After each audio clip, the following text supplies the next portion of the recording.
بسم اللہ الرحمن الرحیم۔ السلام علیکم معزز سامعین، آج ہم رسول اللہ صلی اللہ علیہ وسلم کے اس صحابی کا ذکر کریں گے جو گھوڑے سے زیادہ تیز دوڑتے تھے۔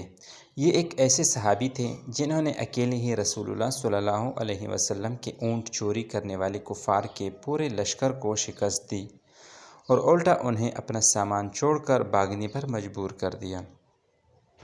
اس صحابی کو یہ بھی اعزاز حاصل ہے کہ جب بیعت رضوان ہوئی تو رسول اللہ صلی اللہ علیہ وسلم نے ان سے 3 بار بیعت لی۔ اللہ کے نبی کے اس صحابی کا نام سلمہ بن اکوع رضی اللہ تعالی عنہ ہے۔ آپ انتہائی وجیح، دراز قد اور تیز رفتار ہونے کے ساتھ ساتھ انتہائی بہادر بھی تھے۔ آپ مدینہ سے تھوڑے فاصلے پر مراء زہران کے مقام پر رہتے تھے، آج کل اسے وادی فاطمہ کہا جاتا ہے۔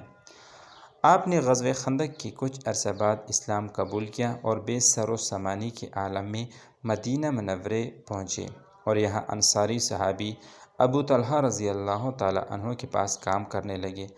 آپ ان کے گھوڑے کی دیکھ بھال کرتے، پانی پلاتے اور چارے کا اہتمام کرتے۔ اس کے بدلے میں حضرت طلحہ رضی اللہ آپ کو کھانا پینا اور ضروریات زندگی فراہم کرتے تھے۔ تو میرے محترم بہنوں اور بھائیوں، مزید اچھی ویڈیوز کے لیے ہمارا یوٹیوب چینل سبسکرائب کریں اور بیل آئیکن کو دبائیں۔